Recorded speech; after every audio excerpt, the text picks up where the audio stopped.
뷰 굿맨입니다. 네. 톰 크루즈가 맡았던 수많은 재수없는 역 중에 하나입니다. 네. 그리고 데미 무어가 맡았던 얼마 안 되는 청초한 역할 중에 하나죠.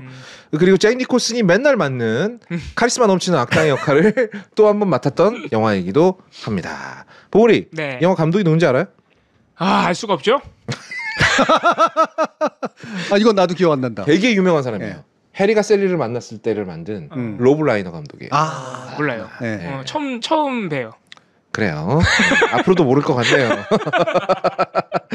원래 로브 라이너가 이제 로맨틱 코미디 감독으로 많이들 생각을 하는데 생각보다 스릴러나 이런 류의 영화를 더 많이 만들었습니다. 근데 이제 해리가 셀리를 만났을 때가 거의 로맨틱 코미디 영화의 끝판왕처럼 느껴지기 때문에 전문 감독이 그러고 생각하시는데 사실은 이런 영화 더 많이 만들었다는 거. 자, 몽우리? 네. 아주 간단하니까 아주 간단하게 세 줄로 요약해 주세요. 세 줄. 와, 잠깐만. 세 줄. 세 줄. 어, 한 문장의 길이는 잠깐만. 한 줄의 길이는 50글자를 넘어가면 안 됩니다.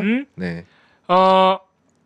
쿠바 관타나모 미군 기지에서 네. 살인 사건이 발생했는데 네. 병사들끼리 예. 그것을 변호하러 나선 네. 탐 크루즈가 네. 사건의 진실을 파헤쳐 나가는 과정입니다. 한 네. 문장. 네. 50글자 넘은 것 같은데요. 자, 두 번째. 헌법재판소 같아. 왜 그래 그러니까 나한테 세 문장이 어떻게 해? 착한 아이 콤플렉스요. 내 말을 왜 들어? 그런 거예요? 거절한다. 그래, 거절을 했어야지, 바보야. 근데 그 처음에는 굉장히 이 약간 한량이라고 해도 되나? 이 톰 크루즈를? 한량이죠. 이제 뭐라 할까? 건방지고. 얘야말로 열등감과 콤플렉스로 똘똘 뭉치는 애요. 그래요? 아닌 척을 하고 있을 뿐이지. 집안 출신이나 배경은 좋은데 너무 잘난 척하잖아, 뭐. 되게 좋은데 그 집안 출신이나 배경에 의해서 네. 이 컴플렉스 같은 게 이제 사실은 만들어져 있는 친구죠. 그렇구나. 아버지에 대해서. 되게 아버지가. 엘리트인 척하는 거지.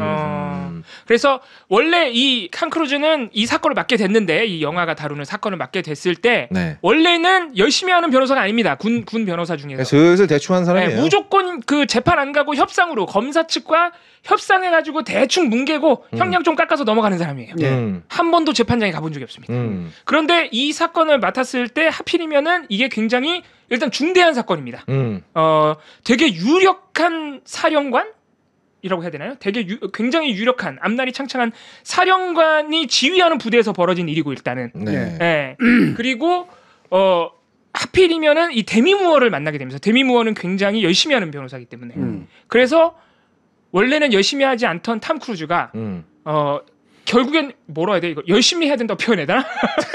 재판을 해요. 봉우리 내가 할게요. 그죠? 세 줄 하라고 하지 않았어요? 그러니까, 30줄이 나온 것 같은데 지금. 못하겠어. 자, 이제 관타나모 기지 여러분 다 아시죠? 관타나모가 뭘로 유명합니까, 봉우리? 관타나모 기지 쿠바. 그러니까 거기서 학대. 그렇지. 네. 누굴 학대했어요? 이 영화에 따르면 영화 말고 원래 관타나모 기지가 뭘로 유명하냐고. 포로? 죄수? 학대? 맞는 말이에요. 다 맞는 말이에요. 미국 영토 내에서는 법률적 헌법적 한계로 고문이나 이런 고문을 통한 자백 같은 걸 받을 수 없는 죄수들을 저쪽에 수용해서 거기서 불법적인 형태로 이제 뭔가를 하는 곳이죠. 굉장히 심한 고문과 인권 탄압이 이루어졌죠. 근데 이제 여기에 들어온 산티아고 이병이라는 친구가 있어요. 이 친구는 좀 심약하다라기보다 그냥 기본적으로 착해 이 친구도. 그냥 평범한 사람인데 몸이 좀 약한 것 같죠. 애가 이제 모질질 못하고 이제 자기 몸이 약하니까 성격도 조금 이렇게 강인한 해병대 성격은 아닌 거죠. 근데 이제 이 친구가 조직 적응에 좀 어려워하고 있다가 나를 전출을 시켜달라 그러고 이제 편지를 써요. 근데 문제는 거기에다가 관타나모 기지에서 일어나고 있던 그런 온갖 불법적인 일들에 대한 걸 그 편지에 같이 적어버린 거예요. 그러니까 이제 대령 이제 곧 진급할 잭 니콜슨 아저씨가 빡이 친 거죠. 이 새끼 뭐야 이거. 야 코드 레드 때려. 코드 레드가 뭐냐 그러면 사실상 고문이죠. 병사간 가혹행위입니다. 그렇죠. 병사간 가혹행위를 하라고 노골적으로 지시를 내립니다. 근데 그걸 하다가 산티아고 이병이 사망해 버렸어요. 맞아요. 그러자 이 어떤 이 양반 이름 까먹었다. 네이선 제섭이라는 사람이 있는데 잭 니콜슨이 연기한 사람입니다. 잭 니콜슨은 싹 빠져버립니다. 나는 그런 지시 명령 안 했어. 내린 적 없네라고 싹 빠져버리고 이제 이 억울한 병사 2명만 지금 처벌을 받게 됐잖아요. 그들의 변호를 맡은 사람이 바로 톰 크루즈인 거예요. 원래 톰 크루즈의 성격이라면 대충 해가지고 폴리바게닝 좀 해가지고 대충 좀 형량이나 좀 줄이고 이런 식으로 하려고 그랬는데 정말 대쪽 같은 여자 데미 무어를 만나게 되면서 일이 꼬입니다. 꼬이는 거죠. 네, 이건 톰 크루즈 입장에서 보면 심하게 꼬인 거예요. 근데 또 데미 무어가 그렇게 유능한 사람이 그렇지도 않아. 정의감은 막 이만큼 막 불타오르고 있는데 실제로 그걸 받쳐줄 능력이 없어요. 전략이 없어서 이제 패소하고 하는. 그래서 케빈 베이컨한테 속수무책으로 깨지고 있었죠. 근데 톰 크루즈가 데미 무어한테 합류하게 되면서 재판이 팽팽하게 진행이 되고 결국 잭 니콜슨까지 재판에 소환을 하게 됩니다. 이런 얘기예요. 네. 그 마지막 법정 장면이 와우. 네, 명작이죠. 아 정말 명장면이죠. 미국 영화가 이제 법정 영화가 이런 식으로 이제 그 배심원들 앞에 놓고 설득하는 영화 많잖아요. 네. 네, 되게 많은, 되게 전형적이라고 볼 수가 있는데 네. 어떤 면에서 보면 어퓨 균맨이 네. 그때 이후의 전형을 창출한 것 같아요. 맞습니다. 네, 그 이전의 전형과는 다른 네. 이 이후의 전형. 그 약간 날라리 변호사. 그렇지. 네. 그리고 항상 야구를 좋아하는. 얼마 진짜 야구 좋아하나 봐. 아니 근데 얼마 전에 그 하정우 씨 나왔던 영화 있어요. 의뢰인이라고. 장혁, 하정우 이렇게 나온 영화인데 한 명 더 있는데 박희준 씨 3명이 나온 영화인데 거기서도 등장과 함께 하정우가 야구를 하면서 등장을 한단 말이에요. 처음 보고 나는 어퓨 굿맨인가. 이렇게까지 노골적으로 따라할 필요가 있나? 어쭈 굿맨? 어쭈 굿맨인데. 어쭈 착한데. 아 근데 진짜로 영화에서 하정우가 그렇거든. 그래갖고 야 이거 이렇게까지 따라할 필요는 없을 텐데라는 생각이 들었습니다. 네. 근데 이 영화는 그동안 교수님이 골라주었던 영화 중에 현안이랑 바로 연결이 되긴 했어요. 네. 지금까지 그렇죠. 골라주셨던 영화죠. 직접적으로 연결이 됩니다. 음. 상관의 불법적이고 부당한 지시에 의해서 사병이 사망한다. 그런데 그 지휘관은 그 책임을 빠져나가기 위해 네. 거짓말을 한다. 그리고 심지어 부하들에게 그 체계가 심지어 부하들에게 책임을 전가한다. 그렇지. 그리고 그 시스템이 사법 시스템이 심지어 그거를 용이하게 한다. 그런데 물론 이건 아직 현실화 안 됐습니다만 누군가 진실을 찾는 누군가가 등장한다. 네. 그리고 이제 진실을 찾는다. 막 이게 그렇죠. 지금의 최혜병 사건과 비슷해 보입니다. 그리고 여기서 이제 진실을 찾는 능력 있는 인물이 여기에 본심으로 달려든 게 아니라는 것도 클리셰예요. 네. 네. 톰 크루즈가 전형적으로 그렇죠. 네. 능력은 뛰어나지만 저는 여기에 이제 알레고리를 좀 더 하고 싶은 게 그러니까 비슷한 상황이라고 얘기할 수 있는 게 이게 억지로 이제 갖다 붙이려고 하는 게 아니라 네. 이게 구조가 비슷하기 때문에 비슷한 문제가 생기는 거예요. 실제 사회 구조가 그렇죠. 이제 때문에 이 해병이라는 부대의 특징. 우리도 해병대였구나. 그럼. 해병이라는 few good men이라는 말 자체가 해병대를 요약하는 말이잖아요. 소수정이라는 뜻이. 소수정이라는 뜻입니다. 군기가 세고. 네. 그런 거 맞네. 네. 그러니까 일종의 그러니까 독립국가 같은 조직이야. 맞아. 우리나라 해병대도 그거 있잖아요. 누구나 해병대가 될 수 있었다면 나는 결코 해병대를 선택하지 않았을 것이다. 네. 그러니까 우리는 선별된 사람, 약간 선민의식 같기도 하네. 그렇죠. 네. 네. 근데 그거를 강조해야. 그러니까 이게 어떤 면에서 보면 국가에 대한 충성과 상관에 대한 충성, 네. 그렇죠? 이게 원래 이제 군대라는 게 그렇잖아요. 네. 국가에 대한 충성, 상관에 대한 충성, 그리고 어떤 정의로움에 대한 충성. 이 세 가지가 같이 가면 제일 좋지만 충돌하거든. 그렇지. 해병대는 그래서 얘네들이 막 세 가지를 강조하고 맨날 그러잖아. 네. 나의 신조 막 그러면서. 그렇지. 네. 근데 이 세 가지를 강조하는 게 이게 만약에 충돌하면 어떻게 되겠어요? 뭐가 제일 우선순위인지 원래는 따져야겠지. 정의를 우선순위에 그렇지. 정의가 우선순위에 있어야 네. 되고, 그다음에 국가가 그다음에 우선순위, 국가에 대한 충성이 있어야 되고, 그다음에 동료죠, 사실은. 상관이라기보다는 동료에 대한 그 어떤 충성과 우위가 중요하고, 그거를 상관의 명령이 그거를 합리적으로 해결을 해줘야 되는 거잖아요. 원래 이게 맞아 떨어지려면 그래야 돼. 그렇죠. 근데 상관의 명령을 따르는 게 동료에게는 문제가 생긴다면, 그렇죠? 상관의 명령을 따르는 게 정의하고는 충돌한다면, 예. 심지어는 국가에 대한 충성하고 충돌할 수도 있는 거예요. 그럼요. 사법 체계에 대한 충성이 안 되잖아 지금. 네, 보면 네, 해병대 같은 경우에. 근데 이 해병대가 근본적으로 다 똑같다라고 얘기하는 게 해병대가 그 중에서도 군대가들이 대부분 그런데 이 명령 체계를 가지고 있는 조직이니까 네. 해병대가 특히 더 그래. 근데 왜 그럴까? 우리나라 해병대는 미국 해병대를 본따온 거거든요. 원래 해병이라는 게 없는 나라도 많아요. 네. 마린. 네. 네. 마린이라는 제도 자체 그리고 실제로 최초의 해병들은 다 미국 해병에 의해서 훈련받았고. 네. 네. 그리고 이제 그게 이제 뭐 예를 들면 침투조 이런 식의 역할인 거잖아요.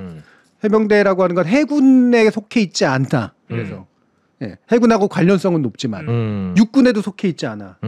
근데 적의 어떤 그 전선에 제일 먼저 침투해서 해안가를 통해서 침투해가지고 앞을 뚫어주면 해군에서 이제 육군들이 타고 와가지고 거기에 이제 내리는 거지. 이 역할을 해야 돼. 그러니까 그냥 우리가 흔히 말하는 특수부대잖아요. 그렇죠. 네. 특수부대도 종류가 되게 많아요. 특수부대라는 건 특수한 부대를 말하는 네. 상륙부대라고 봐야 될 거예요. 상륙전, 침투 상륙전을 하기 위한 특수부대인데 그게 우리나라 지형상 또 이제 많이 필요하기도 하죠. 그렇죠. 바다가 있으니까. 근데 이게 해병의 전통을 미국 해병의 전통에서 가져왔거든요. 근데 되게 비슷해요. 그러네요. 옷 입는 방식이라든가 구호를 때리는 방식이라든가 되게 비슷해. 심지어 머리 깎는 스타일도 똑같네. 네. 근데 여기는 왜 자기 조직에 대한 충성을 그렇게 강조할까? 모든 조직들이 비슷하긴 하지만. 왜냐하면 바로 옆에 사람과 상관을 믿지 않으면 죽으니까. 그만큼 위험한 임무를 하고 굉장히 위험한 임무를 하는 거지. 그래서 결국은 이게 당장은 문제가 있는 일이라고 하더라도 일단 따르면 결국 그게 국가를 위해서도 맞는 거고 정의를 위해서도 맞는 거야라고 하는 신념을 주입시키는 거죠. 효과적이긴 하겠어요. 네. 다만 이제 그게 납득이 가야겠죠. 그렇죠. 네. 그래서 문제가 생길 때가 당연히 있죠. 그럴 수밖에 없겠네. 그리고 또 여기 오는 애들 중에 좀 죄송한 말씀입니다. 또라이가 몇 명 있거든요. 다 그렇다는 건 아니고 당연히 여기 오는 잭 니콜슨도 사실 굉장한 또라이예요. 근데 그 또라이가 조직을 이렇게 하는 쪽으로 움직였기 때문에 진급이 잘 된 거죠. 그리고 아마 여기서도 분명히 이게 우리 조직을 위해서 진심으로 이게 낫다라고 생각했을 거예요. 그렇죠. 관타나모 기지에서 일은 덮어져야 된다. 절대로 밖으로 드러나서는 안 된다. 이병 하나 정도의 인권보다 그게 훨씬 더 중요한 일이다. 라고 또라이처럼 판단을 내린 거겠지. 그러니까 정의와 동료의 목숨 또는 국가에 대한 충성 이런 게 전혀 일치하지 않는 사안들을 아마 잭 니콜슨은 너무 강력한 본인의 그 신조 때문에 이게 정의고 국가다라는 신조 때문에 잘 숨겨왔을 것 같습니다. 제가 보기엔. 그동안 잘 은폐를 해온 거야. 그렇다 보니까 문제없는 상관 심지어 이 사람은 너무너무 이 신념이 확고해 보여. 그러니까 진급을 더 잘하지 않았을까. 그렇지. 은폐도 잘하고. 네, 그렇죠. 사실은 그 되게 그 NSC에 이제 들어가게 된 거였잖아요. 국가안전보장회. 네. 그러니까 이게 비록 대령뿐이 안 되지만 별은 안 단 사람이지만 국가에 상당히 큰 일을 할 사람처럼 되니까 그래서 함부로 손 못 대는 거 아니에요? 그렇죠. 네. 근데 이 사람이 그 자리에 그냥 갔을까? 다시 말하면 해병대에서 누구보다도 정말 국가에 충성하고 누구보다도 위험한 일을 하고 누구보다도 부대를 잘 이끌었기 때문에 정말로 능력이 좋아가지고 그 자리에 갔을까? 아니라는 거죠. 아닐 가능성이 되게 높아요. 저도 아닐 것 같아요. 그러니까 되게 어떤 면에서 궤변의 천재인 거지. 이 사람은. 자기 부하들을 자신의 욕망을 위해서 희생시키는 존재이면서도 마치 나를 따르는 게 해병대를 위한 것이고 그게 국가를 위한 것이고 그게 정의로운 것이다라는 식으로 가스라이팅한 사람이야. 심리전을 잘하는 인간이었구만. 그렇죠. 네. 그래서 맨날 중에 솔직히 펼치는 것도 다 궤변에 지가 빠져가지고 이제 결국은. 네, 맞아요. 자빠진 거 아니에요. 네. 이거를 마치 정의로움이라고 착각하시는 분들도 있던데 제가 가끔 이 평 나온 거 보고 야 그래도 잭 니콜스 그 막판에 어떤 카리스마 대결에서 역시 잭 니콜스는 너무 멋졌다. 배우의 카리스마는 멋졌지만 그 사람한테 동조하더라고.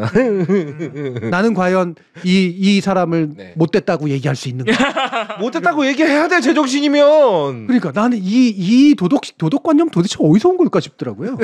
특히나 우리나라 사람들 약간 그런 게 좀 있어요. 약간 그런 곤조류를 되게 리스펙하죠. 그러니까 장세동 같은 사람은 훌륭한 사람이라고 보는 거하고 되게 비슷해. 맨날 하는 얘기가 그래도 난 놈은 난 놈이요.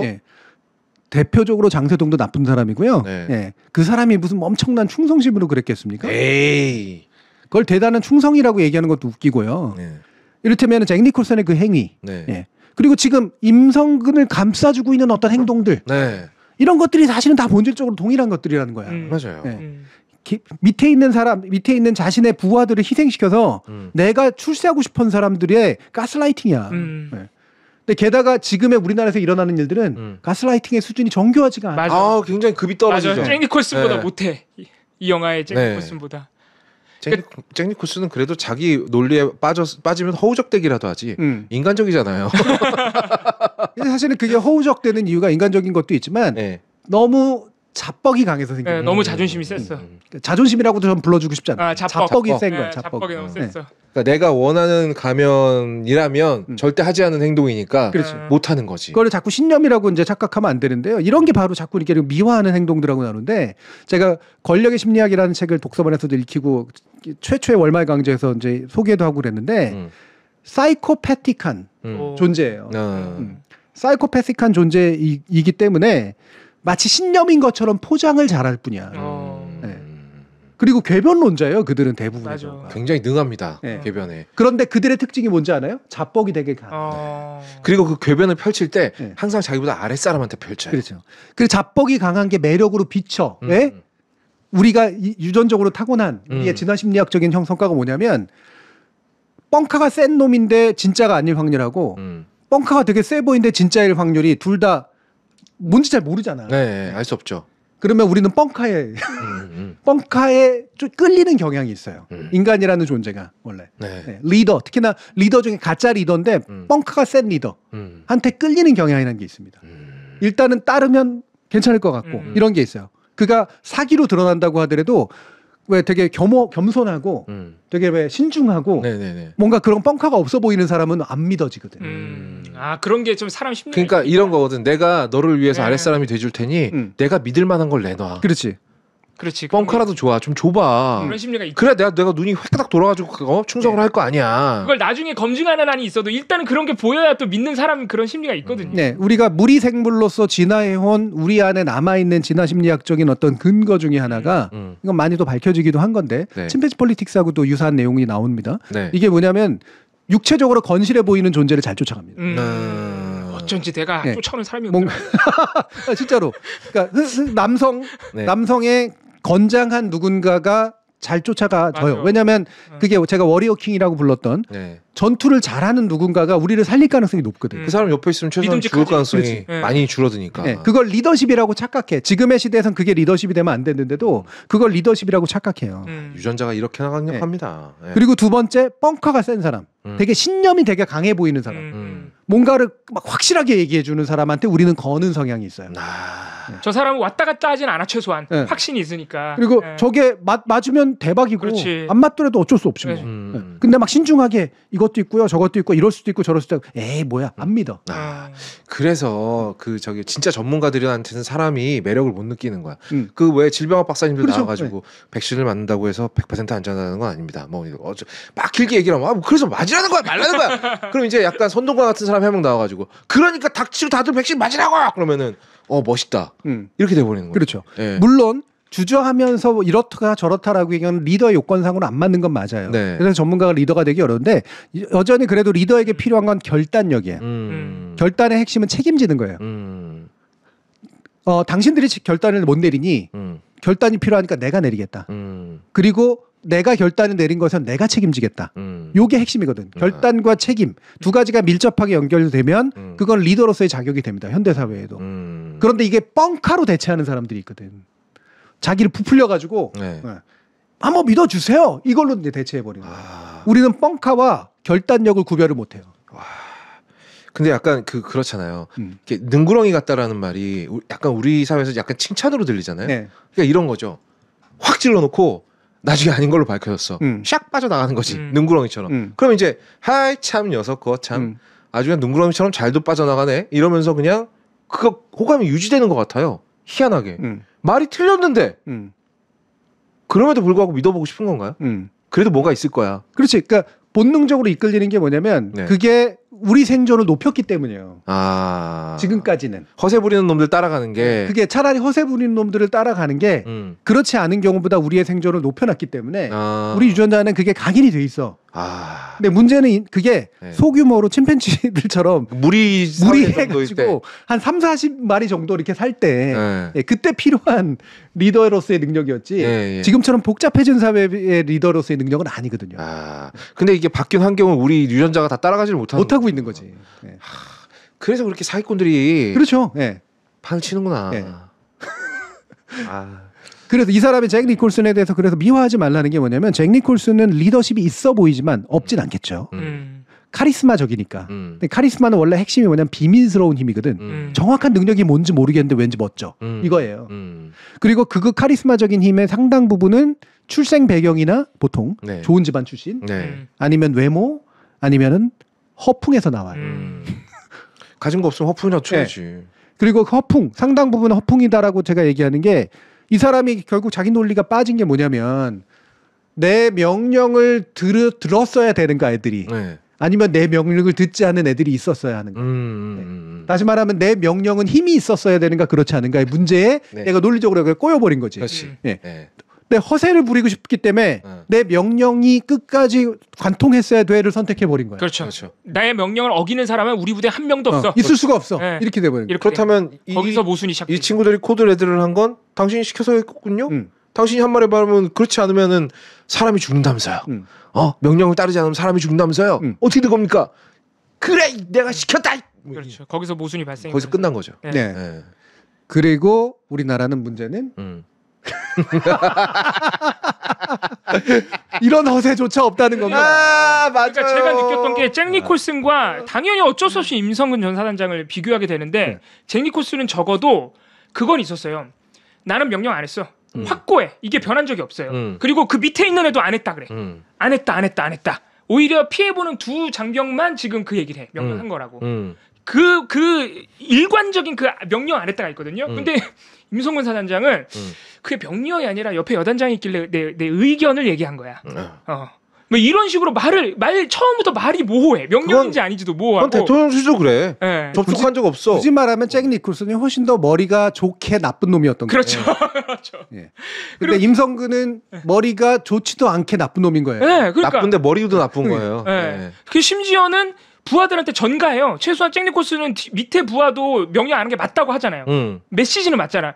임성근 사단장은 나는 명령을 한 적이 없는데 애들이 그렇게 알아들어서 물에 들어간 거예요. 바로 책임 전가로 들어가 버리죠. 바로 급 차이가 나버리니까. 그렇지. 말씀하신 대로 대통령도 명령이 아니야. 내가 한 건 질책 야단이야. 질책성 당부였다가 나중에 야단 쳤다 그랬다가 처음에는 근데 아예 접촉한 적도 없다 그랬거든요. 한 발짝씩 물러나면서 계속 거짓말하는 거예요. 잭 니콜슨이 거짓말이 그래도 일관성이 있었다는 거지. 그리고 그 일관된 거짓말이 무너지니까 차라리 인정을 해버리잖아요. 그러니까 그게 바로 영화 보면서 바로 이렇게 생각이 나더라고요. 그래서 상황은 비슷한데 조금 급이 낮다 우리 현실이. 근데 저 교수님 진짜 물어보고 싶은 게 있어요. 잭 니콜슨 같은 사람은요. 이렇게 발화시켜가지고 거짓말을 잡아내기가 쉬워요. 상대적으로. 근데 한 발짝씩 물러나면서 거짓말하는 사람은요. 그것도 상황을 봐가면서 거짓말하는 거잖아요. 훨씬 비겁하지. 그러니까 훨씬 더 어떤 치졸하고 급이 낮지만 그만큼 본인이 안전하다고 생각하는 데까지만 거짓말을 한단 말이에요. 얘들은 어떻게 잡아내야 됩니까? 사실 그 문제에서 더 본질적인 건 뭐냐면 걔네들을 잡기 어려운 게 아니에요. 그거를 잡으려면 증거 잡으면 되고 코너로 몰면 되잖아요. 정확한 수사가 있으면 돼. 아 그러네. 수사를 못하게 하잖아. 맞네. 우리가 수사를 제대로 못했지 지금까지. 지금의 문제는 비호하는 권력이 있어서 문제인 거예요. 예를 들면은 지금 어퓨 굿맨에서는 비호하는 권력이 혹여 있다라고 하더라도 실체가 안 드러나. 맞아요. 그리고 끝까지 비호도 못 해줘. 만약에 있었다고 한다고. 그렇죠. 결국엔 수사가 됐어. 그래서 결국은. 그리고 더 중요한 건 톰 크루즈가 그렇게 유능한 변호사가 아닌 게 핵심 증거는 못 잡고 결국은 자백으로 한 거잖아. 자백 말고는 아무것도 없었거든. 결국엔 증거를 못 찾았네. 그리고 이게 증거를 몇 개를 잡기가 어렵거든. 이 사건의 구조 자체는 어퓨 굿맨의 구조 자체는 증거를 잡기가 어려워. 맞아요. 왜냐면은 증언뿐이 없는. 말밖에 그렇게 없고. 생각해보니까 임성근 사단장은 단편 명령 문건까지 있어. 그럼 그 증거가 이미 다 나와 있는데 산더미처럼 있네. 생각해보니까. 어플 굿맨보다 쉬운 사건이잖아 이거는. 그럼 훨씬 쉬운 사건이고 그 훨씬 쉬운 사건을 사건으로 안 만들고 있는 건 명확히 권력의 비호죠. 야, 진짜 심각합니다. 영화보다 못한 거 아니야. 영화가 그러니까 하긴 근데 영화가 더 세련되고 멋있는 건 어떻게 보면 당연한가요? 그건 맞아. 그건 맞아. 그리고 잭 니콜슨이 연기하면 어지간한 악당은 다 괜찮아 보여. 근데 그 영화에서 하나 궁금한 게 그래도 그 잭 니콜슨 밑에 부하들 중에 한 명 진실을 말하려는 사람이 나오잖아요. 그렇죠. 이제 그렇죠. 그 부대장. 그 사람은 근데 왜 하려다가 어떤 이유로 스스로 목숨을 끊었는지 저는 그게 잘 이해가 안 되더라고요. 잭 니콜슨을 당해낼 자신이 없는 거죠. 그게 그냥 공포감 때문에 실제로 위협이 들어온 게 아니라. 그러니까 저 녀석이 이제 나까지 공격을 할 텐데 내가 그 공격을 다 받아낼 만큼 강한 사람이 아니다라고 생각을 했던 거예요. 그게 제가 느끼기에는 잘 설명이 안 돼요. 사실 썩 잘 설명은 안 돼요. 그 정도까지 도망갔다가 양심에 찔려가지고 다시 만나서 범죄 보호 증인 보호 프로그램까지 작동을 시켰는데 갑자기 해병대 옷을 입고 자살을 한다고? 이해가 안 가더라고요. 왜 그랬을까? 근데 그게 명확하게 이제 해명은 좀 안 돼요. 제가 볼 때는 영화적 장치죠. 사건을 꼬이라고. 사건이 너무 잘 풀리니까. 사건을 꼬면. 왜냐면 얘는 결정적인 증거니까. 영화적 장치구나. 항상 그 얘기 하잖아. 주인공보다 결정적인 사실을 먼저 알고 있는 조연은 반드시 죽는다. 그 장치죠. 그리고 이것 때문에 다음에 등장하는 잭 니콜슨이 더 공포스러워 보이기도 하는 거고. 맞아요. 아 그런 효과는 있었어. 잭 니콜슨이 뭔가 손 쓴 거 아니야? 이런 느낌이 들긴 해요. 그렇지. 그게 카리스마틱한 거 아니야. 맞아. 그래서 이 영화는 참 내용이 그게 다기 때문에. 그렇죠. 네. 스토리라인 비교적 단순하고요. 네. 사실은 뭐랄까 이렇게 미스테리도 되게 단순한 편이고 물론 초기에서 중간으로 넘어갈 때 이제 그 미스테리가 체인지가 되는 것에서 약간의 흥미나 재미가 있지만 그것도 오래된 영화기도 하고 전형을 우리가 많이 봤기 때문에 그래서 막 새로워 보이지도 않고 그러긴 한데 그래도 앞거는 이 날라리 같은 톰 크루즈의 말솜씨죠. 저 그 저 장교 식당 묻는 장면은요. 지렸습니다, 진짜. 진짜. 야, 여기서 그 상황 설명을 드릴게요. 케빈 베이컨이 상대방 병사예요. 딱 와가지고 야 여기 해군 규정집 있어. 여기 코드 레드가 있는지 한번 찾아봐요. 있어요? 없다 그래요. 당연하지. 규정집에 가혹행위 하라는 게 왜 있겠어? 없지. 말도 안 된다. 규정집에 없는 걸 무슨 수로 시키겠네. 그러니까 케빈 베이컨의 말은 그거죠. 규정에도 없는 걸 시켰을 리가 있냐. 시켰을 리도 없고 상관이 명랑한데 이들이 어떻게 알아듣냐라고 한 건데 그때 케빈 베이컨이 이 규정집을 들고 딱 들어갔는데 톰 크루즈가 그걸 바로 낚아챕니다. 사건 가로채기. 되게 중요한 장면. 네, 딱 낚아채가지고 자 여기 저기 뭐야 장교 식당 위치 혹시 규정집에 나와 있는지 한번 얘기해봐요. 없는데요? 없는데 어떻게 알죠? 아니 식당 위치 모르는 바보가 어디 있습니까? 아니 코드레드도 없다며. 그렇지. 이렇게 되는 거죠. 남들이 가는 걸 따라갔죠. 정확하게는 이제 동료들이 하는 대로 했다 이런 의미죠. 그러니까 일상적으로 벌어졌다는 거지 사실. 그렇지. 병사 간 가혹행위가. 정말 기가 막힌 장면이었습니다. 우리나라에서 법정에서 이러면은 판사가 법정 지랄들 하지 말고 앉으세요. 놀부인데 법정 모독으로 걸리는 거 아니야? 왜냐하면 오디언스가 여기는 배심원이잖아요. 네 맞아요. 그렇죠. 우리는 오디언스가 법정에 있는 사람들도 아니고 판사야. 판사가 너무 세. 우리나라. 배심원제를 해야 됩니다. 배심원제 해야 돼요 진짜. 하다못해 로스쿨 졸업생 몇 명 데려다 놓고 하는 게 지금보다 낫겠어. 그러니까 상식에 호소하는 거거든요 원래. 증거와 상식에 호소하는 거예요. 엄청난 논리가 아닙니다. 네, 법은 상식의 최전선이라니까. 근데 그 상식을 가끔 건너뛰는 궤변이 있고 또한 상식이 드러나지 못하게 하는 증거라든가 증거 인멸이 있는 거죠. 근데 이제 어느 정도의 증거만 갖추면 사실은 누가 더 상식에 더 잘 호소할 것인가. 그리고 그 궤변을 만들어내는 그 데블스 애드버킷들 아닙니까? 미국에 있는 그 수많은 변호사들이 그 궤변 만들어내고 법률 쫓아가지고 막 그 틈새 만들어 꽈가지고 하는 거라고요. 근데 그거를 전공으로 넘어서게 만드는 설득력 이건 상식에 호소하는 거거든요. 그러니까 결국에는 아무리 법리가 중요해도 상식에 어긋나면 안 될 텐데. 그렇죠. 그런 취지에서 배심원제가 있을 텐데 우리나라는 너무 안 그래도 지금 검사들 사실 법꾸라지라고 욕먹는 판에. 아까 헌법재판관 부장인가 그 양반이 한 얘기 들어봐요. 그러니까 이상하잖아. 막 상식을 넘어서는 법리를 가지고 지금 대법이면 안 되고 1심은 된다 뭐 이런 온갖 관례와 뭐 이런 거 다 끌고 와가지고 상식을 무시하고 있잖아. 우리나라 형사법이랑 형사소송법의 결정적인 약점은 검사가 이 가운데 증언이나 증거를 거의 독점할 수 있다. 그러니까. 재판 과정에서. 판사는 그래서 증언이나 증거를 독점한 검찰의 수사 능력과 기소 능력에 눌려 있어. 왜? 이것을 대하는 변호사가 제지하지 못하거든. 그렇죠. 독점하고 있으니까 검사가. 그러니까 판사는 편향돼 있어요. 심리적으로. 검사가 여기까지 끌고 왔다면 뭐가 있겠지. 아무것도 없는데 제가 저렇게 했어. 그 태도로 형사 법정을 대하기 때문에 그래서 변호사가 아무리 논리와 상식과 이런 거 가지고 와도 증거는 되게 사실 어려우니까. 증거는 수사 능력이 없기 때문에 반대 증거를 내기도 어렵고 막 이렇거든요. 그러다 보니 법리와 이런 거 가지고 설명을 하는데 판사가 그나마라도 법리와 증거에 조금 더 해박하고 그 빈 구석을 찾아내려고 노력하는 사람이면 검사가 원하지 않는 방향으로 형사 재판이 진행되지만 대부분 검사가 기소해가지고 증거 다 쥐고 있는 상태에서는 변호사가 아무리 상식에 호소하고 논리에 호소한다고 하더라도 판사 안 들어먹어요. 그러니까 대부분이 기소된 사건의 대부분을 이기는 거야. 그러니까 한명수 총리 그리고 저희 조국 전 장관 배우자분 그 정경심 교수 이런 억울한 사람들이 생기는 거지. 그리고 지금 이화영 전 지사 이게 뭐예요 이게? 그러니까. 애초에 재판이 시작되면 주도권은 검사에 있다. 그러니까 배심원제 해야 됩니다. 그거 말고는 진짜 답이 없는 것 같아요. 그리고 저는요, 그 법조인들이 갖고 있는 그 선민의식, 엘리트의식 진짜 마음에 안 들어요. 그렇죠. 결정은 우리가 하는 거다라는 생각이 너무 마음에 안 듭니다. 니들이 아무리 지랄, 그때 그랬잖아요. 그 뭐지? 검찰개혁 그 100만 촛불 들었을 때, 아니 대통령 탄핵시켰던 촛불인데 검찰들은 못 움직이더라니까요. 그러니까. 니들이 아무리 촛불 들고 난리 브루스를 쳐봐라. 우리가 잡아놓으면 끝이지. 라고 생각하는 게 너무 보였어요. 너무 마음에 안 들어. 그러니까 미국 같은 경우에는 네. 워낙 제도가 이렇기 때문에 그래서 검사가 안 세 보이는 거예요. 네. 네, 배심원 제도라고 하는 것 덕분에 오히려 네. 변호사가 세 보이죠. 그리고 이제 검찰 뭐 직선제라든가 이런 이제 파트너제라든가 이런 게 있기 때문에 네. 그렇고 그러니까 검찰이 뭘 해?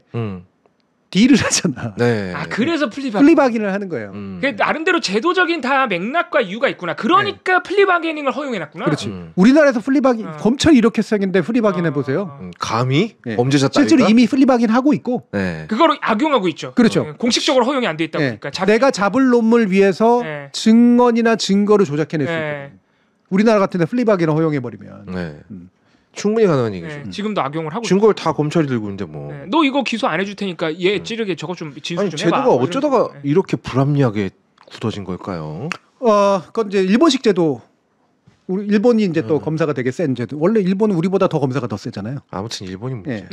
일본식 제도가 이식돼서 그렇고 게다가 사법부가 거의 유명무실했을 때는 그나마라도 그래도 원래 수사기관이 훨씬 더 셌지 경찰들이나 이런 애들이. 네. 그런데 왜 검찰은 그래도 뭔가 이렇게 인권의 보호라고 하는 그런 명분이라도 있는 데니까. 예. 근데 87년 이후에 지난번에 얘기한 87년 이후에 바로 수사기관의 힘이 약해지고 수사와 기소권을 가지고 있는 민주주의의 최대 수혜자 중에 하나가 바로 검찰이고. 그러니까. 네.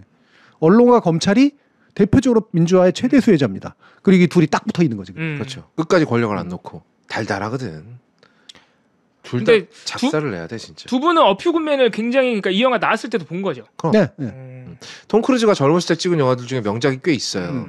톰 크루즈가 이제 아카데미상의 욕심을 완전히 내려놓고 나서는 액션 영화만 찍었거든요. 근데 이때까지만 해도 나는 이제 미남 배우에서 아카데미상을 받는 작품성까지 챙기는. 그렇지. 연기파 배우가 되고 싶다. 알파치노처럼 되고 싶었던 거야. 그래서 막 어퓨군맨 그리고 저기 더스틴 호프만하고 찍었던 저기 뭐야. 레인맨. 네. 이 레인맨이 기억이 안 나네. 앞에 어프균만을 해서 맨이 아닌 것 같다. 네, 그리고 뭐 제리 맥과이어 뭐 이런 영화들은 그렇죠. 아카데미 한번 받아보겠다고 열심히 그렇게 똥 빠지게 영화를 찍었는데 근데 솔직히 이때 연기가 그렇게 훌륭하진 않아요. 그렇죠. 얼굴이 훌륭하지. 얼굴이 너무 잘생겼어. 약간은 되게 몸집이 많죠. 예. 그렇죠. 거의 댄스 하듯이 하잖아. 네. 중간에 거의 돼 있어. 좌절해가지고 술 먹고 들어가지고 막 그 데미모한테 쏟아내는 장면 보면은 너무 좀 약간 연극적이죠. 야, 연기는 잘하긴 하는데 그렇게 아마 저기 레슬링 선수 출신이라서 그런 걸 거예요. 말보다 몸이 먼저 나가는 거지. 근데 또 그 반대로 보자면 덕분에 톰 크루즈가 지금까지 저렇게 팔팔하게 액션 영화 찍는 겁니다. 그럼요. 몸 연기에 워낙 능한 사람이기 때문에. 근데 참 신이 공평해. 그러고 보면 그런 얘기 있지 않습니까? 톰 크루즈의 키가 10cm만 컸다면 아마 hollywood의 모든 역사가 바뀌었을 것이다라고 얘기를 하는데 신이 공평하다는 말은 여기 어울리지 않는군요. 죄송합니다. 네. 불공평해 신은. 근데 그렇다고 해도 너무 많이 가졌어. 그치. 키가 작다고 해도. 그러니까 키 빼고도 너무 많이 가졌어. 너무 많이 가졌어. 그건 안 돼. 아니 제가 왜 봤냐고 말씀을 여쭤봤냐면은 저는 처음 봤어요 이번에 어퓨그맨이라는 영화를.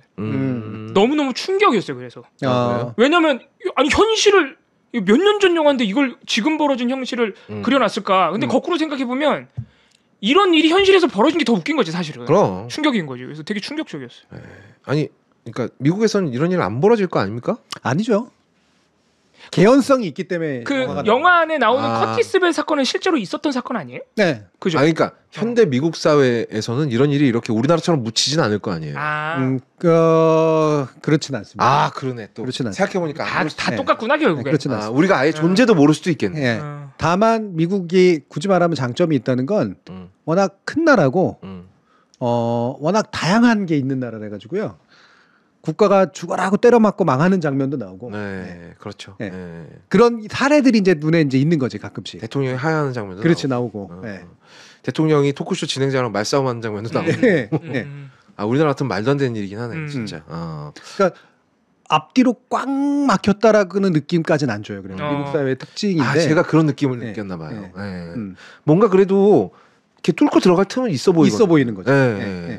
사람들이 또 거기에 반응을 많이 하고 언론들도 반응 잘해주고 그래서 그런가 보다. 아니 죄송합니다. 대통령 미국 얘기하니까 대통령이 비서랑 댓글을 쓰셔가지고 미국 얘기하면 그거밖에 생각이 안 나시는 거예요 혹시? 오컨 선생님이 별게 다 있다 이제 이런 얘기지. 그렇지. 오컨 선생님이 약간 이런 거에 집중하시는 분이에요. 대한뉴스에서 오시는 분입니다. 네. 재밌습니다. 예. 어쨌든 아무튼 안 보신 분들은 보시면 깜짝 놀랄 겁니다. 근데 진짜 최혜병 사건이랑 비슷하기 때문에. 근데 이게 보고 나면 좀 답답해지더라고요. 그러니까 우리는 이렇게 속 시원하게 해결 못 하겠지. 맞아. 그래서 여기 영화는 이 영화는 뭐 나름의 해피엔딩이라고까지는 좀 그렇지만 잘 해결되거든요. 이 정도면 해피엔딩이죠. 해피엔딩 맞아요. 이 영화는 크게 세 가지를 보여주거든요. 그러니까 미국 영화들이 가지는 특징, 시스템 웍스라고 표현하는. 그래도 미국이라는 나라는 민주주의 최후보로인 사법 체계가 움직여. 맞아. 요거 한 가지. 인간이 좀 구려도. 그렇지. 두 번째로 군대라고 하는 데가 되게 답답한 조직이고 문제가 많은 조직이긴 하지만 그래도 군대에는 진심으로 충성하는 누군가가 있어. 진심을 가진 자와 그렇지 않은 자가 있을 뿐인 거지. 요거. 데미모어가 아주 유명한 대사를 쓰잖아요. 저는 존경한다고 저 해병들을. 왜냐하면 내 뒤로 적을 한 명도 안 내보낼 생각인 사람들이니까. 그리고 세 번째로 결국에는 그 유능함과 선함이 만나면 뭔가가 가능해져. 이루어진다. 그리고 그게 상식이 통해. 배심원 제도라든가 이런 걸 통해서 이런 것들을 이제 끊임없이 확인시켜 주거든요. 원래 미국 영화는. 그리고 이게 이제 잘 만들어졌으면 또 이거에 동의하게 되지. 그래서 미국에 대해서 그런 생각을 갖게 되죠. 그리고 현실의 일부는 그래. 저도 약간 다는 안 그렇지만 미국 영화한테 당한 거예요. 세뇌당한 겁니다. 그렇죠. 그런데 우리나라로 이제 그럼 이걸 끌고 오잖아. 그럼 시스템이 엉망이야. 박살이 났어요. 그러니까 이런 것의 끝에서 시스템이 그래도 움직이고 있어 이런 느낌이 잘 안 들어요, 진짜. 굳이 말하면 박근혜 탄핵 정도였었어요. 우리나라가 헌법재판소가 왜 필요하고 헌법 탄핵 제도가 왜 이 의미가 있는지 이게 결국 됐네. 전 세계적으로 처음으로 어떤 면에서 보면 제대로 된 민주국가에서 처음으로 시스템이 작동하는 모습을 보여준 거예요. 이게 그래서 굉장히 중요한 사건이긴 해요. 근데 이런 경우를 제외하고 나면 대부분 시스템은 안 움직이고요. 시민이 나라를 구하지. 이제 정말 안 돌아가는 수레바퀴를 사람들이 사람들이 굴려 끌어당겨가지고 그러다가 또 몇 사람 다치고. 그다음에 두 번째로 군대라든가 이런 조직들이 그래도 끝까지 양심은 살아 있어. 이 모습을 참 발견하기가 어려워. 굉장히 발견. 지금은 그나마 저는 이 사건에서 제일 중요한 거는 박정훈 대령의 존재입니다. 맞습니다. 이거 영화 같은 그 요소가 있네. 박정훈 대령의 존재예요. 이분 아니었으면 진짜 박정훈 대령의 존재가 그래서 저는 가장 중요한 자산이라고 생각합니다. 실제로 이 사건은 여기까지 끌고 온 건 박정훈 대령의 정의로움과 우직함이었었어요. 맞아요. 가장 해병대다움이라고 하는 부분. 전 박정훈 대령의 존재가 굉장히 중요하다고 생각을 합니다. 그다음에 유능함과 정의로움이 그럼 만나면 뭔가 문제가 해결이 돼야 되잖아요. 그 유능함을 어디서 찾을 것인가의 문제예요. 그러면 일단 법 쪽에서는 찾기가 좀 어려울 것 같습니다. 그렇죠. 법 쪽에서 문제를 해결하거나 재판정에서 문제가 해결이 될 수는 없다. 유능함보다는 더 중요한 거는 이 부정의함을 만들고 있는 어떤 배경, 이 부분에 훨씬 더 많은 타격이 이루어져야 돼. 결국은 지금의 문제를 나오고 있는 건 어피그만과 굉장히 다른 건 권력의 비호거든. 즉 유능함은 법적 기술이나 법적 능력의 문제가 아니라 핵심은 이 권력을 비호하는 권력을 타격할 수 있는 유능함이 더 중요한 거예요. 그런 면에서 보면 참 뉴스타파나 이런 우리 좀 마이너 언론이지만 MBC도 지금 열심히 하고 있고요.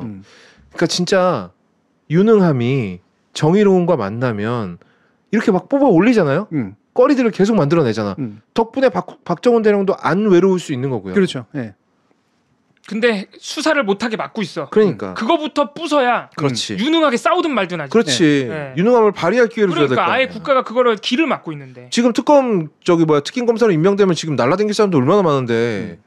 안타깝습니다. 그러니까 우리가 이 상황이 끝났다는 게 아니라 열심히 그 비호하고 있는 권력을 타격을 해야 된다는 얘기죠. 그렇죠. 끊임없이 밖에서 증거를 들이밀고 그게 더 많이 알려져야 되고.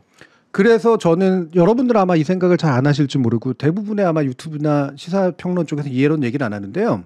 빨리 특검해야 된다, 또 해야 된다 얘기하는데 저는 그거는 그거대로 하고 그게 바로 권력의 비호를 타격하는 물리력이니까 제가 지난주부터 계속 물리력 강조를 하는데 물리력이 필요해요. 그런 물리력이. 근데 또 다른 건 뭐냐? 저는 공수처를 좀 많이 응원해야 된다고 생각해요. 맞아. 지금은 하고 있잖아. 네. 지금은 좀 응원 받아도 될 것 같아요. 네. 이 정도까지 그래도 끌고 온 건 공수처에서 나온 뭐예요? 공수처가 왜 그랬는지는 정확히 몰라. 맞아. 공수처 제도가 잘 돼서 그런 건지 그 안에 검사가 훌륭해서 그런 건지 또는 나름대로 어떤 일종의 딜링인지 뭔지는 잘 몰라요. 그럼에도 불구하고 만약에 공수처가 이런 식으로 몇 가지를 흘리고 발견해 주지 않았으면 여기까지 판을 끌고 오기 되게 어려워요. 전혀 못 왔죠. 오히려 국회가 못 끌고 왔잖아요. 네. 맞아요. 그건 공수처 힘으로 끌고 온 거예요. 특히 통화기록 같은 거는 공수처가 아니었으면 발견하지도 못했을 거기 때문에 결정적인 거죠. 그래서 공수처가 그 일을 하는 게 자신의 사익을 위해서건 공익을 해서 잘 모르겠지만 공수처란 조직만을 응원해라 이런 게 아니라 공수처장을 또 뭐 믿을 필요도 없는 거고요. 관심을 가져줘야 돼요. 공수처가 어떤 수사를 하고 있는지. 공수처 어떤 검사가 어떻게 움직이고 있고 지금 내부에서 어떤 일이 벌어지고 있는지를 끊임없이 관심 가져주고 자꾸 얘기해줘야 됩니다. 국회가 이 부분에 대해서도 자꾸 얘기해줘야 되고요. 한편으로 특검만 강조할 게 아니라 특검하면서 뭐냐 공수처 막 예산도 늘려주고 이를테면은 공수처에 좋은 검사가 들어갈 수 있도록 만들어주고 우리가 국회가 너희를 지켜보고 있어. 너희들 혼자로 싸우는 게 아니야. 너희들 예를 들면은 지금 아마 대통령이 네 거 다 뺏어가려고 그럴 텐데 그 중에라도 약간 똘끼 있는 그 공수처 검사 있으면 열심히 해봐. 이런 식으로 뭔가 자꾸 뽐뿌질을 해줘야 돼요. 맞아요. 이게 맞아요. 공수처는 그 자체로 최혜병 사건이 아니어도 원래 굉장히 중요한 위치를 가진 독립적인 수사기관인데 권력자들을 검사 판사 수사해야 되니까. 근데 지금 상황에서 많은 분들이 공수처 수사 잘한다. 열심히 해라 이렇게 얘기하면은 지금 대통령이랑 여당에서 야 그 공수처 그렇게 잘하면 특검하지 말지 이딴 식으로 나와버리니까 말을 못하는 경향이 있죠. 근데 그게 전혀 아니거든요. 공수처에서 열심히 수사해서 특검에 넘겨주면 되는 거고 돼요. 지금 대통령이 대놓고 공수처를 압박하잖아요. 이종석 호주로 튀었을 때부터. 그렇지. 그런 외압에 노출돼 있으니까 이거는 특검을 가야 된다. 근데 특검 가기 전까지 공수처 열심히 해서 특검에 넘겨주면 더 빠르게 되고 좋지. 공수처 더 열심히 해라 이렇게 얘기해도 된다는 거예요. 그리고 아마 지금 자료 무지무지하게 많을 거예요. 그리고 대통령실이 막 공수처 수사팀한테 몇 명 되지도 않다면서요. 한 3명 된다며. 너 누가 그거 자꾸 수사 기록 유출하냐 이런 거 압박한다면서요. 지금 그런 의혹이 있다면서요. 그렇고 그렇죠. 그거 유출한 수사팀 나와 이렇게 색출하라고 압력을 가하고 있다 그러는데 그런 거에서 우리가 보호를 해줘야 된다는 거죠. 공수처가 지금 외압에 노출돼 있다. 이런 얘기를 하는 것이 오히려 대통령과 여당에 대한 반박이 될 수 있다. 그렇죠. 공수처가 그래서 끊임없이 약간 똘짓을 하도록 만들어야 돼요. 그러니까 원래 자꾸 이제 현실 권력하고 부딪혀야 되는 게 원래 공수처의 숙명 아닙니까? 그래서 그거를 해주고 그래서 공수처를 다 믿고 공수처에 몰아줘라 이런 얘기가 아니라 공수처가 잘하도록 자꾸 압력을 넣어주면서 동시에 어떠냐면 언론에 제보가 가게 해야 돼요. 맞아요.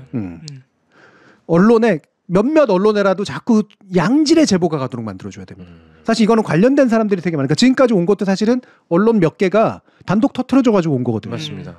그게 일부는 공수처에서 나왔을 수도 있고요. 다른 일부는 제보가 들어와서 그랬을 거 아닙니까? 그렇죠? 이 제보들이 자꾸 이쪽으로 쏠리게 가야 돼. 몇 개 안 되는 언론이라고 하더라도요. 양질의 제보가 언론에서 터져줘야 돼요. 그러면 이게 뭐 이런 식의 그 어떤 것들을 하는 데를 대놓고 응원을 해줘라라고 얘기를 하는 겁니다. 왜냐하면 몇 개 안 남았어요. 그리고 이게 몇 개월도 안 남았습니다. 8월이면 끝날지도 몰라요. 맞네요, 진짜. MBC마저 없으면 어떡해. 그렇죠. 아니 그냥 유튜브에서 뭐 최혜병 사건 이렇게 검색해 보세요. 레거시 미디어들이 제일 먼저 뜬단 말이에요. JTBC, MBC, KBS, SBS 이런 식으로 뜬단 말이죠. 근데 정말 이 사건에 대해서 순수하게 알고 싶은 사람은 그것들 볼 거 아니에요. 근데 그 중에 MBC마저 사라져 버리면 어떡해. 우리가 보는 채널들은 다른 사람들이 다 보는 게 아니거든요. 그러니까 일단 니들 잘한다 그래. 그래. 네가 KBS보단 낫네 그래도. 그리고서는 그냥 끝이야. 솔직히 말하면 계속해서 걱정해주고. 맞아. 얘네들이 얼마나 지금 그 방심위부터 해가지고 얼마나 많은 고통들을 받고 있는지. 심지어 최근에 대통령실에서 제재받아가지고 그 기자회견도 못 들어가고 막. 오늘 현충일도 뭐 저걸 안 줬대요. 들으면서 자막 줬대요. 들으면서. 그래서 자막을 못. 이게 뭐하는 웃기는 코미디입니까 이게. 이게 너무 쪼잔하잖아. 그런 너무 쪼잔하게 보복을 해 진짜. 그거 기념사 그걸 안 줘가지고 미리 안 줬대요. 그리고 언제 전 교수님 복장 얘기도 좀 하고 싶은데 오늘 김건희 여사 입고 나오는 옷이 맞아요 그게? 저는 사실 잘 안 봐요. 내가 진짜 이러면 안 되는데. 잘 안 봐요. 요즘 제가 과몰입인 것 같아요. 근데 그게 건강에 좋을 것 같긴 한데 안 보는 게. 네. 안 보는 게 건강에 좋지. 보면은 외로 비평에 약간 영향을 받을 것 같아서 사적인 감정이 들어요. 오늘도 다시 한번 느꼈지만은 대통령의 기념사나 이런 공식적인 발언이 이제 비평할 게 없어요. 다 똑같아요. 오늘도 똑같았어요. 결국에 내용이 똑같고 분량도 너무 짧아. 성의가 없으니까 안 봐도 돼 사실은. 제가 오늘은 원래대로라면은 그 현충일 그 기념사를 했겠죠. 원래 분석하죠 시사반역기. 자 앞에 한 문단 듣고 이거 하나 이런 생각했어요. 결국은 똑같아. 나는 그걸 또 다 봤네. 봉우리 고생이 많네. 네. 아무튼 그렇습니다. 아무튼 MBC 좀 응원해 주시고 하다못해 1인 시위라도 해야 되지 않나. 저는 개인적으로 그렇게 생각해요. 네. 1인 시위라도 해야 된다. MBC가 반드시 시민들의 도움을 요청할 때가 올 겁니다. 그때 반응해 주시면 돼요. 왔어 지금 얼마 안 남았어. 8월이야 8월. 8월에 지금 왔어 벌써. 네 왔어요 진짜 이제. 그리고 좀 있으면 22대 국회에서요. 방송법 3법 자꾸 이제 밀어붙이려고 노력할 테고 국정조사할 거고요. 네. 그리고 방통위원장 탄핵부터 해가지고 여러 시도를 할 겁니다.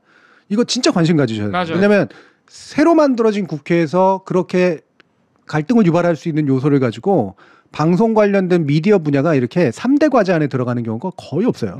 네. 이거는 꽤 나름대로 국회도 열심히 특히나 야7당이 노력을 하려고 하는 거고요.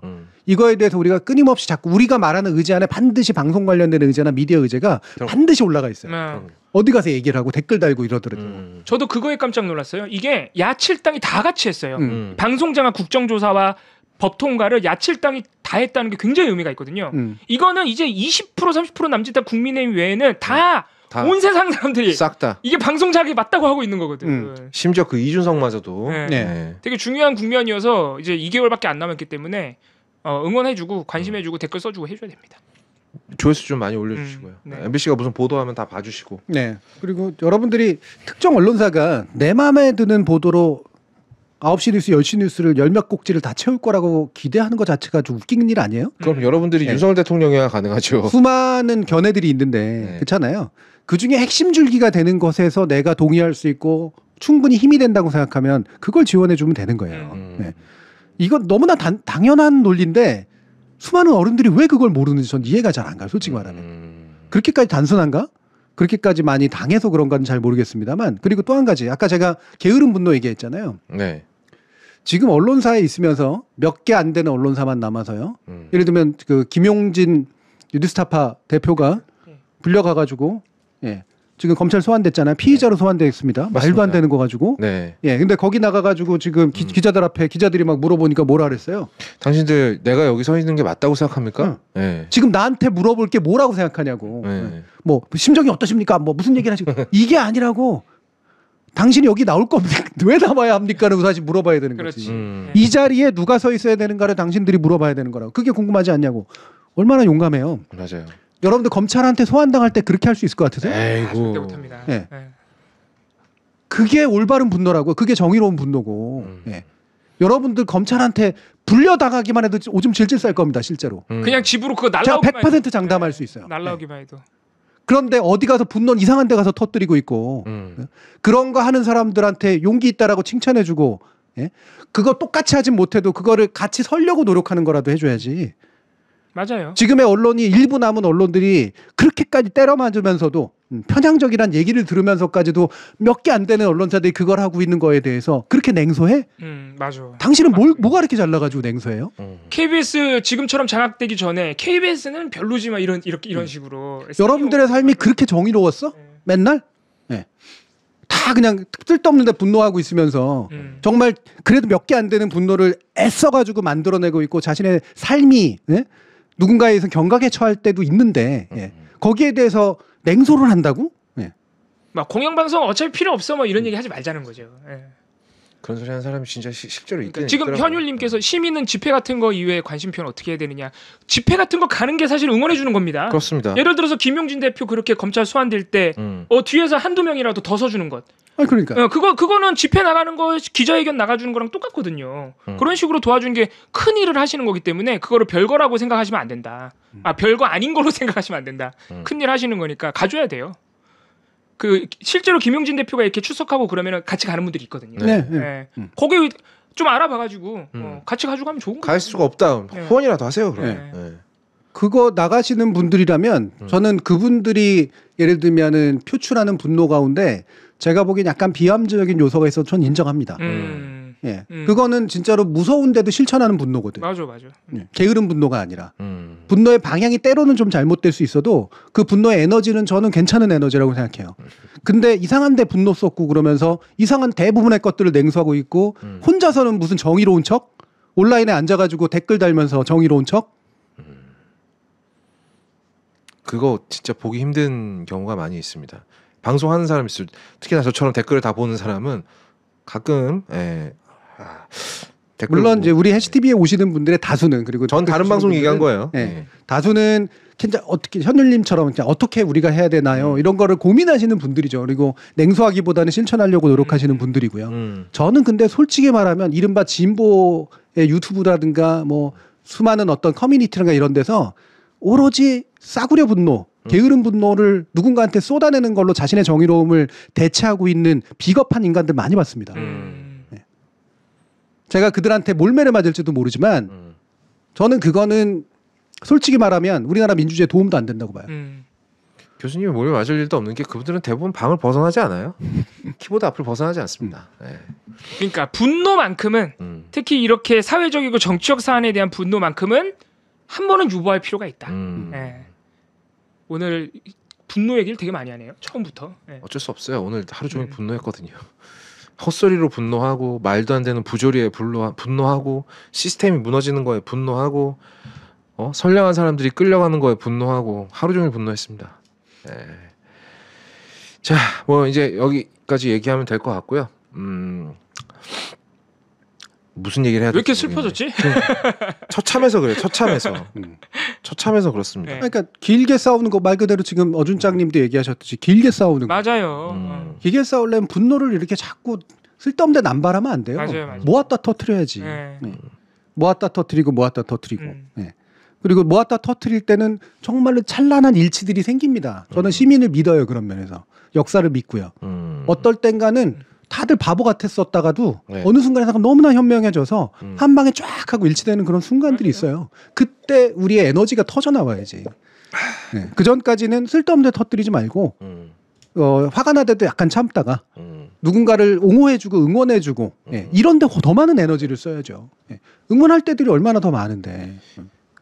그 있잖아요. 왜 같은 진영의 유튜버들 사이에서도 이제 편갈라 싸우기도 하고 그러잖아요. 네. 저는 그게 가장 무가치해 보이거든요. 그러니까 아니 각기 하는 말이 좀 틀릴 수 있고 입장이 좀 다를 수 있죠. 그래도 같은 편에 서서 싸우는 사람들이잖아요. 그거 뭐 말 몇 마디 마음에 안 든다고 그거 붙잡고 늘어져가지고 막 댓글로 공격하고 막 방송 때려쳐라. 왜 그렇게들 다 우리 스스로한테 이렇게 엄격한 거야. 우리 스스로한테만. 그러니까 본인한테는 세상 관대하고 말이야. 그 바람직한 분노 중에 아직은 작은 물방울이지만 해병대 보십시오. 네. 그러니까 박정훈 대령을 보호하기 위해서. 그럼요. 그리고 박정훈 대령을 잡아넣으려는 저 무도한 권력을 위해서 뭉쳤어요. 그 보수적인 해병대가. 이건 아직은 작은 물방울이지만 저는 큰 변화를 만들어낼 거라 생각하는데. 저는 이건 해병대 역사에 남을 일이라고 생각해요. 진짜로 농담이 아니라 만약에 지금부터 해병대가 보수를 버린다. 만약에 대한민국의 보수는 짝퉁이다. 라고 선언하게 되면 상당히 큰 여파가 있을 거라고 봅니다. 근데 이분들이 국회에서 특검법이 결국 부결될 때 표출하는 분노를 보세요. 방금 전에 두 분이 말씀하신 우리가 볼 때는 조금 이상한 분노들 그런 분노보다 더 분노거든. 경노거든 이거야말로. 그렇지. 근데 그 방향이 어디고 이분들이 행동해서 결집해 있는 데가 어디냐. 약자를 지키고 권력에 맞서 싸운 박정훈 대령 옆에 있다. 그렇지. 그러면 이렇게 뭉쳐서 분노를 해도 되는 거지. 그렇죠. 이게 올바른 분노죠. 그러니까 예전에 보면은 해병대 예비역 뭐 이렇게 모인 데들 많고 이런 데 되게 많잖아요. 여기저기 이권 사업에도 관여하는 데 많고 문제 있는 데들도 많습니다. 그럼요. 근데 거기서 빨간 옷 입고 의스대던 사람들 군복 입고 다니면서 나이 들고선 그런 사람들은 그냥 그러고 살거든요. 그거는 왜냐하면 쉽거든. 쉬운 분노가. 쉬워가 쉽게 그냥 여기저기서 이렇게 의시되면서 다닐 수가 있어요. 약간 허세지. 근데 해병대라고 하는 독특한 조직에서 특히 해병대 예비역이라는 조직에서 저렇게 보수계 대통령과 정부에 반하게 행동하는 거는 이중적으로 굉장히 힘든 일입니다. 자신의 기존 가치관하고 되게 다를 뿐더러 그렇죠. 자신의 이권들이 뭉쳐있는 그 똘똘 뭉쳐있는 어떤 것들을 벗어나야 되는 행동이 되는 거예요. 네. 이거는 용감한 거죠. 그럼요. 네. 그러니까 허세가 아니라 이건 용감한 거거든요. 그 용감함에 대해서 우리는 찬성하고 그들을 응원하고 정말 너무나 관심 갖고 진짜 박수 보내줘야죠. 지금 화면에 PD님이 띄워주셨지만 보면은 나이 지긋한 분들이 많아요. 저분들이 여기까지 왔다는 거는 정말 저분들의 결단, 용기 그리고 올바른 방향을 향한 분노 이런 것들이 결집된 거거든요. 네. 그러니까 우리가 자꾸 윤석열이 오죽하면 뭐 이렇게 생각하지 마시고 우리가 분노를 표출해야 될 때는 저 해병대 예비역 같은 마음으로 분노를 표출해야 된다. 방향성을 갖고. 살아생전에 내가 해병대 빨간 티셔츠가 멋져 보이는 건 처음. 그러니까 여러 가지로 바뀌고 있어요. 세상이 이 정부 때문에. 네. 아 진짜 그런 나 이런 광경을 보게 될 거라고 상상도 못했어요, 진짜. 네. 그러니까 저런 사람이 되져야 하고요. 네. 우리가 분노하고 싶을 때는 저 해병대 예비역을 이제부터 생각하면 되겠습니다. 자 넘어가겠습니다. 네, 마무리할게요. 한 마디 더 보태고 싶은 말이 있었는데 그건 제가 다음에 좀 더 진정했을 때 얘기하도록 하겠습니다. 자 오늘 해시TV 여기까지 하도록 하고요. 분노가 아니라 난 진짜 학구적인 얘기 좀 하고 싶다고 진짜. 해시TV에서까지 이렇게 화내고 싶지 않은데 너무 화가 나 진짜. 왜 이렇게 꼴 같지 않은 인간들이 설치는 건지 진짜 막 그거 있잖아요. 만약에 제가 천공 제자였으면 주식 투자했을 거라고 얘기했지 않습니까? 그러면 저 같은 생각을 한 놈들이 있을 거 아니에요. 실제로 했겠지. 그 놈들은 떼돈을 벌었겠지. 이게 뭐냐고 이게. 지금 보세요. 지금 서울시장이 서울시의회가 날려버리는 그 서울시 공공사업 하시는 분들 몇백 분이 일자리 그냥 하루아침에 이루셨죠. TBS 이제 곧 날아갑니다. TBS에서 방송하시는 분들 다 날아가게 생겼죠. 그런 분들은 지금 당장 그리고 전세 사기 당하신 분들 당장 돈 몇 억이 없어가지고 자기 스스로 목숨을 끊는 극단적인 상황에 내몰리는데 이런 사기꾼 같은 놈 쫓아다니면 돈 벌고 이 나라가 이게 뭐야 이게 이 나라야? 석유 판다 그러고 미국에서 왜 사기꾼 같은 놈 하나 날아와가지고 말도 안 되는 소리 나고 앉았고 참 봉우리가 애써 정리했더니 자, 아직 사기꾼인지 모릅니다. 자 내일 그 기자회견 같은 놈이라고 했어요. 아직 아니에요. 내일 기자회견도 하고 하니까 봐야 돼요. 안경이 딱 사기꾼 안경이야 그게. 아블레오 아저씨 박사님. 내가 진짜 관상 안 믿는데 내가 진짜 딱 보는 순간 한숨부터 나오. 아유 됐다. 아유. 자 여러분 이런 분노를 할 때는 해병대 예비역을 다시 생각하자. 그래. 오늘 참자. 네. 자 해시TV는 다음 주에 좀 더 풍부한 정보를 가지고. 물론 정보는 봉우리가 다 긁어 모아 올 겁니다. 좀 더 풍부한 이야기거리 가지고 돌아오도록 하겠습니다. 여러분 사연도 많이 남겨주시고 해시TV에도 적극적으로 참여해주세요. 그리고 그 조용한 분노를 우리 함께 다 같이 쌓아갑시다. 제가 할 말은 좀 아닙니다만. 네, 여러분들한테 화내는 거 아니에요. 여러분들한테 화내는 거 아니라고 내가 몇 번을 얘기합니까? 근데 왜 저기 보고 손가락질해? 카메라 가만 보면 일부러 싸우는 것 같아 진짜. 그렇다고 그러니까 봉우리 활동가한테 이제 하면은 또 이제 또 미움 그치 미움받을까. 이름도 당근 안 되네. 안 돼. 교수님한테 할 수도 없고 왜 어디를 해? 어쩔 수 없잖아요. 벽 보고 해야겠네 그냥. 같이 화내자고 하는 거야. 같이 화내자고. 그렇지, 여러분 같이 화냅시다. 같이 조용하게 분노합시다라고 얘기하는 겁니다. 대한뉴스인 줄 알았어요. 다음 주 영화 안 정했습니다. 다음 주 영화는 아까 악전 막구 때 내가 얘기했나? 초기에 얘기했나? There Will Be Blood. 그걸로 한다고? 네, There Will Be 원래 The A쇼 얘기를 계속 했었잖아요. 네, There Will Be Blood. 네, 알겠습니다. There Will Be Blood 각오하고 보세요. 왜요? 진짜 무시무시한 영화예요. 공포 영화예요? 아니. 그냥 보면 다 보고 나면 몸에 기가 쭉 빨리는 경험을 할 수 있을 거예요. 알겠습니다. 제가 21세기에 만들어진 영화 중에 제일 좋아하는 영화입니다. 오 진짜 그 정도야? 류토피아님 이제 돈 그만 주셔도 돼요. 아까 그거 그림 때문에 계속 돈 주시는 그만 주셔도 돼. 그 정도로 화 안 났어요. 마음속으로는 좋아하고 계세요, 과음님도.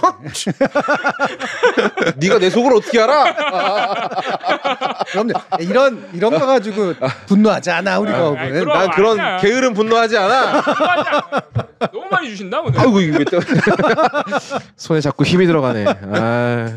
네, There Will Be Blood를 그림 띄우지 마. 요거는 그렇지. 네. 요거는 그렇지는 뭐야? PD한테 삿대질해도 됩니까? 박제되잖아. 이게 영상으로 올라가 있으니까 맞아요. 네, 마음에 듭니다. 네.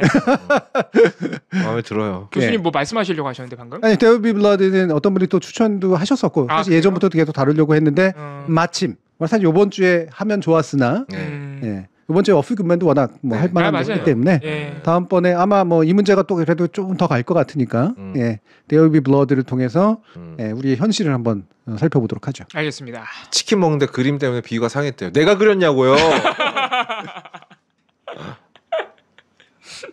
알겠습니다. 네. 그만 분노하시라고요. 쓸데없는 분노라고. 자, 농담이고요. 자, HTV는 다음 주 목요일에 다시 돌아오도록 하겠습니다. 여러분 다음 주에 만나요. 안녕. 감사합니다.